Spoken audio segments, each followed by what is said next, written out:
त्याचा अंश आहोत आपण. बर, तो परमात्मा नाही अशी जागा कोणती आहे का शिल्लक सांगा मला. प्रमाणाशिवाय बोलायचं नाही आपल्याला. विठ्ठल विस्तारला ज्याने सप्तही पाताळे घडवली, विठ्ठल मुनी मानसी, विठ्ठल व्यापक त्रिभुवनी, विठ्ठल मुनी मानसी. तो परमात्मा सगळीकडे व्यापून आहे महाराज. जरा पाप करताना सुद्धा लक्षात राहू द्या.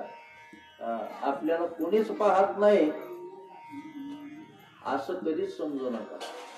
आपल्याला तो परमात्मा पाहत असतो बरं का. परमात्मा पाहत असतो. त्याच्यासाठी पूर्वीचे लोक पाप करत असताना एवढं घाबरायचे महाराज, खूप घाबरायचे. का? अरे बापरे, आपल्याला कोणीतरी पाहतय अशा पद्धतीनं पाहिजे. असू द्या, आपला वेळ अगोदरच झालेला आहे. आता कीर्तन जर लांबलं कमीत कमी 4 वाजतील. बघा किती वाजले, 2:10 झाले. 3 वाजेपर्यंत चालते की. कारण भगवान दत्तात्रयाची कथा पण सांगायला लागेल आज. विशेष म्हणजे रात्रीचं चिंतन वेगळं असेल, आजचं चिंतन वेगळं असेल. कारण एकाच अभंगावरती 7-7 दिवस, एक महिना, 2-2 महिने बोलू शकतो बरं का. तुम्ही पडताळून पहा. आजचं चिंतन आणि कालचं चिंतन याच्यामध्ये तुम्ही पडताळून पहा. असो, जे काही असेल ते असेल. तर भगवान परमात्मा या पृथ्वी तलावरती अवताराला येत असतात. कशा करता अवताराला येत असतात? तर स्वतः भगवान परमात्म्याच्या मुखातून उमटलेले जे शब्द आहेत ते शब्द म्हणजे कोणते माहितीये का? यदा यदा हि धर्मस्य ग्लानिर्भवति भारत अभ्युत्थानम् अधर्मस्य तदात्मानं सृजाम्यहं परित्राणाय साधूनां विनाशाय दुष्कृतां धर्म संस्थापनार्थाय संभवामि युगे युगे. ज्या ज्या वेळेला धर्माला ग्लानी चढेल त्या वेळेला तो परमात्मा या ठिकाणी येत असतो, अवतीर्ण होत असतो. जन्माला येत नाही, ते लक्षात ठेवा.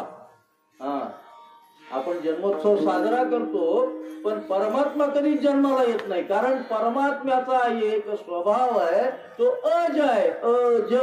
अज म्हणजे काय? अज म्हणजे न जन्मणारा. मग याला प्रमाण काय? याला प्रमाण एकच आहे महाराज. आयोनी संभव प्रगटला काराग. कारण त्याला संबंधाची गरज नाही महाराज त्या परमात्म्याला. जे काही नर आणि मादीमध्ये संबंध होतात त्या संबंधामधून परमात्म्याचा जन्म कधीच होत नाही. तर तो परमात्मा अज आहे आणि तो अवतीर्णच होत असतो बरं का. आणि तो अवतीर्ण झाल्यानंतर काय झालं बघा. तो अवतीर्ण होत असताना कशा पद्धतीने अवतीर्ण होत असतो? ज्या ज्या वेळेला धर्माला ग्लानी चढेल त्या वेळेला परमात्मा अवतीर्ण होत असतो. आणि ज्या वेळेला संतांचं हेळण चालू होतं त्या वेळेला सुद्धा परमात्मा या ठिकाणी येत असतो बरं का. बर, तुम्ही म्हणाल मग कृत युगामध्ये भगवान परमात्मा आला, त्रेता युगामध्ये भगवान परमात्मा आला, द्वापर युगामध्ये भगवान परमात्मा आला आणि कलियुगामध्ये भगवान परमात्मा काय येत नाही? कलियुगामध्ये भगवान परमात्मा एवढं पाप वाढलेलं आहे, कलियुगामध्ये भगवान परमात्मा काय येत नाही? कृत त्रेता द्वापर युगामध्ये भगवान परमात्मा आलेला आहे, पण कलियुगामध्ये भगवान परमात्मा आलेला नाही. पण भगवंताच्या जागी जे कोणी आले त्यांनी भगवंताकडेच पाठवलं आपल्याला. बघा कोण आलं? कारण ते त्यांचंही काम तेच आहे आणि भगवान परमात्म्याचंही काम तेच आहे. आपला मुद्दा हेच आहे. कारण भगवान परमात्मा येत असतो धर्माचं रक्षण करण्याकरता आणि धर्माची पुनर्स्थापना करण्याकरता तो परमात्मा येत असतो. तुकोबारांचं एक प्रमाण आहे बघा. आहे तुका म्हणे धर्म संस्थापने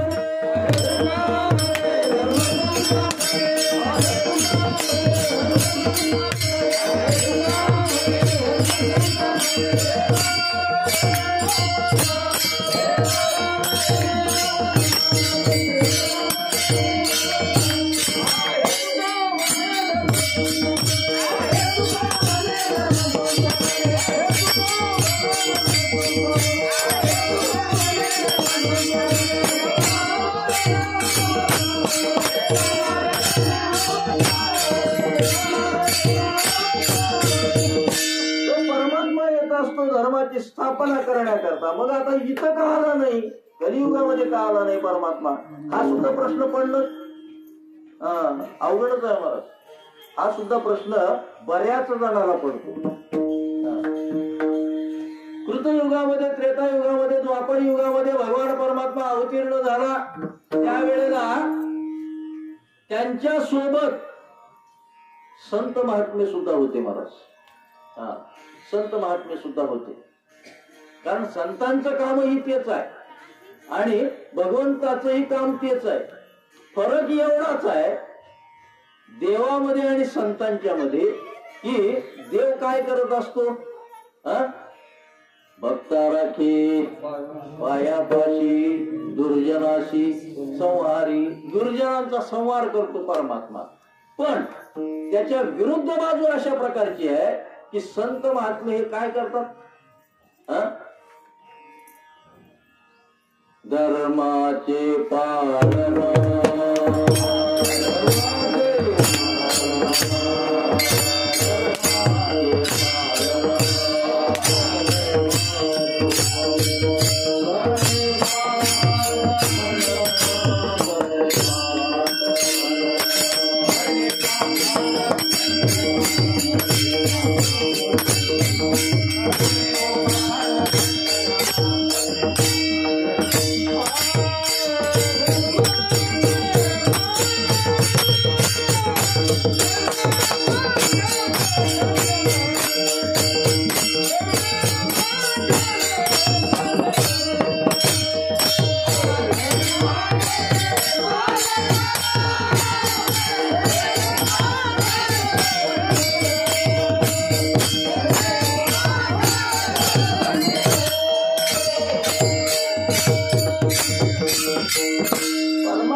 संहार करणं आणि धर्माचं रक्षण करणं. आल्याबरोबर सगळ्यालाच हाणून टाकते महाराष्ट्र.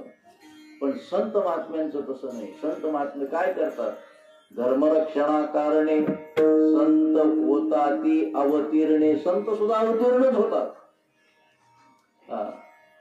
दोघांचंही काम तेच आहे पण काम करण्याच्या पद्धती वेगवेगळ्या आहेत. दोघांचंही काम तेच आहे, धर्मरक्षणच काम आहे पण काम करण्याच्या पद्धती त्यांच्या वेगळ्या आहेत, देवाच्या वेगळ्या आहेत. संत महात्मे काय करतात, त्यांना कितीही त्रास झाला, समजा कितीही त्रास झाला, बघा माऊली ज्ञानोबारायांना किती त्रास झाला तरी पण त्यांनी सोडलं का. माऊलींचं हृदय म्हणजे कशा पद्धतीचं हृदय आहे माहिती आहे का.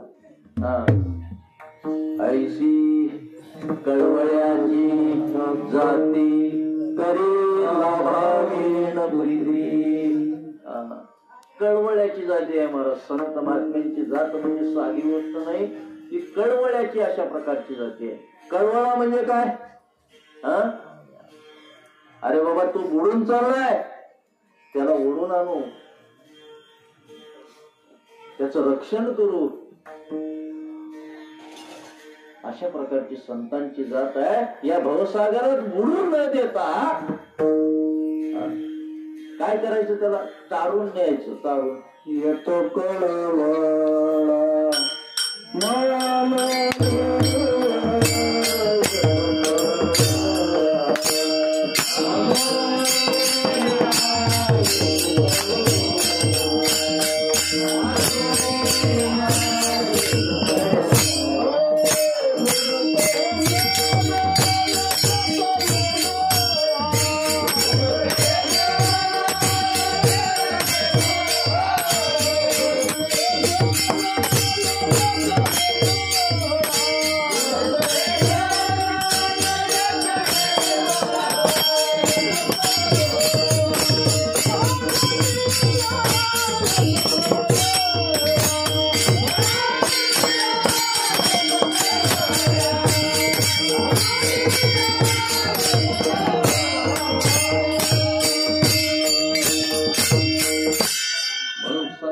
बघवत नाही बाबा.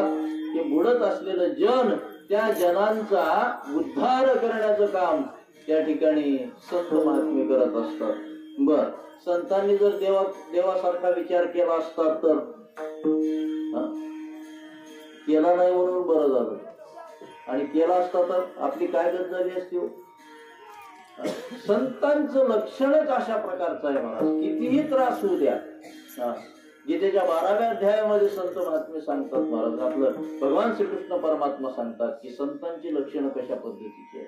अनपेक्ष शुचिरदक्ष उदासीनो गतव्यतः सर्वारंभ परित्यागी यो मद्भक्त समे प्रिया. भगवान परमात्मा सांगतात की बाबा अनपेक्ष असतो तो भक्त. भक्तांची लक्षणं आता ते वेगळा परिहार होऊ शकतो किंवा विषयाला वेगळं तोंड पडू शकतं, असू द्या. म्हणजे थोडक्यात असं आहे, दोघांचंही काम एकच आहे, धर्मरक्षण. दोघही या पृथ्वी तलावरती अवतीर्ण होतात, पण त्यांची काम करण्याची पद्धती वेगळी आणि संतांची वेगळी. संत काय करतात माहितीये का? संतांनी काय केलं? संतांनी एकच केलं. पसायदानामध्ये सांगितलेलं आहे महाराज, जे खळांची सांडो तया सत्कर्मे रती वाढो भूता परस्परे जनो मैत्र जीवांचे दुरितांचे तिमिर जाऊ विश्वस्वधर्म सूर्य पाहू जो जे वांछील तो ते लाहो प्राणीला. म्हणजे थोडक्यात असं आहे, त्यांच्या मधला असलेला वाकडेपणा, व्यंकटी म्हणजे वाकडेपणा बरं का. पुण्यामध्ये जे वाकडे लोक, वाकडं वागणारे लोक आहेत, त्यांच्या मधला वाकडेपणा जाऊ द्या, त्यांनाच काय करायचं नाही, खतम करायचं नाही, त्यांच्यातला वाकडेपणा घालवायचा बरं का. ही संतांची पद्धती आहे, सुधारण्याची पद्धती. मग देव आणि संत यांच्या मधला फरक पाहिला. देव आणि संत हे धर्मरक्षणा करण्याकरताच येत असतात. म्हणून धर्मरक्षावया अवतार घेशी आपुल्या पाळीशी भक्तजना. बर, मग तुकोबारांनी पुढे सांगितलं की बाबा याच्या अगोदर असं काही केलेलं आहे का भगवान परमात्म्याने? कैवार घेतलेला आहे का? हो घेतलेला आहे म्हणून सांगितलं तुकोबारांनी. अभंगाची